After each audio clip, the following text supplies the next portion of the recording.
नमस्कार साथियों, आज की इस क्लास में हम लोग जो है बायोलॉजी के अंदर जो है जीव द्रव्य जिसको प्रोटोप्लाज्म कहा जाता है, इस टॉपिक का जो है रिवीजन करने वाले हैं।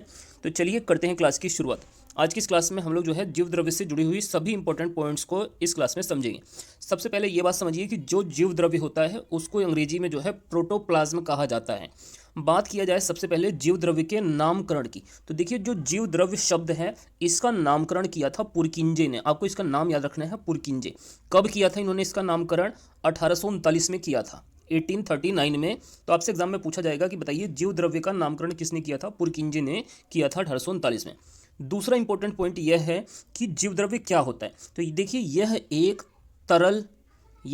तरल गाढ़ा रंगहीन और लसलसा पदार्थ है। इस चीज़ को आपको याद करना है कि जीव द्रव्य होता क्या है। तो यह एक तरल होता है, लिक्विड होता है, गाढ़ा होता है, रंगहीन होता है और लसलसा पदार्थ होता है ये। तीसरी इंपॉर्टेंट पॉइंट जो आपको जीव द्रव्य से याद करनी है कि जीव की सभी जैविक क्रियाएं इसी के द्वारा होती है। तो मतलब क्या हुआ, जो भी कोई जीव होगा उसकी जो भी कोई जैविक क्रियाएं होंगी वह सभी जीव द्रव्य के कारण ही होगी। जीव द्रव्य के द्वारा ही जीव की सभी जैविक क्रियाएं संपन्न होती हैं। इस चीज़ को भी आपको याद रखना है। नेक्स्ट आपसे पूछा जाए चौथा पॉइंट, जीवन का भौतिक आधार अगर आपसे पूछा जाए क्या है, तो देखिए जो जीवन है, जो लाइफ है, उसका भौतिक आधार भी जीव द्रव्य को ही माना गया है। तो अगर एग्जाम में पूछा जाए जीवन का भौतिक आधार क्या है, तो यह जो है जीव द्रव्य को माना जाता है। नेक्स्ट हम इसके बाद बात करें जीव द्रव्य के कितने भाग होते हैं। तो देखिए जो जीव द्रव्य है उसके टोटल 2 भाग होते हैं। कितने भाग होते हैं? जीव द्रव्य के 2 भाग होते हैं। कौन कौन से ये 2 भाग हैं? पहला है कोशिका द्रव्य और दूसरा है केंद्रक द्रव्य। तो जीव द्रव्य के 2 भाग कौन कौन से हैं? कोशिका द्रव्य और केंद्रक द्रव्य। इस चीज़ को भी आपको याद कर लेना है। अब हम बात करते हैं जीव द्रव्य की संरचना की। जीव द्रव्य का जो स्ट्रक्चर होता है, जो प्रोटोप्लाज्म का स्ट्रक्चर है, तो देखिए जीव द्रव्य का लगभग 99% भाग ये जो 4 पदार्थ यहाँ पर लिखे गए हैं इन्हीं से बना हुआ है। जीव द्रव्य की संरचना में 99% भाग इन्हीं 4 पदार्थों का है। तो जिसमें से हम बात करें सबसे अधिक जो है 76% जीव द्रव्य के अंदर ऑक्सीजन होता है। ऑक्सीजन की मात्रा जीव द्रव्य में सर्वाधिक होती है, ये आपसे पूछा जा सकता है, 76%। उसके बाद दूसरी सर्वाधिक मात्रा है वह जो है कार्बन की है। कार्बन जीव द्रव्य के अंदर 10.5% होता है। कितने परसेंट होता है? 10.5% जो है किसी भी जीव द्रव्य में जो है कार्बन होता है। इसके अलावा जीव द्रव्य में जो है हाइड्रोजन का प्रतिशत कितना होता है?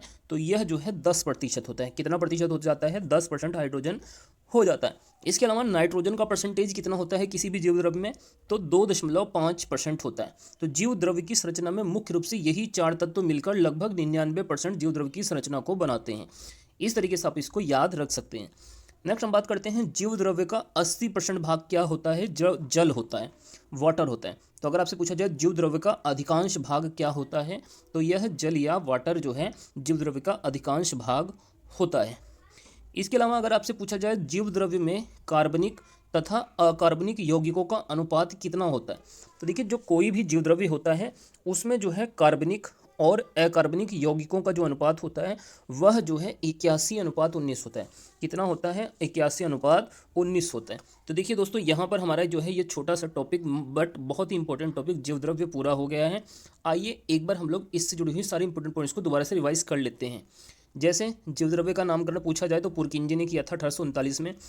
जीव द्रव्य क्या होता है? तो यह एक तरल गाढ़ा रंगहीन और लसलसा पदार्थ होता है।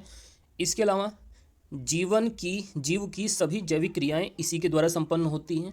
जीवन का भौतिक आधार क्या है? तो यह जीव द्रव्य है। जीव द्रव्य के कितने भाग होते हैं? 2 भाग होते हैं, कोशिका द्रव्य और केंद्रक द्रव्य।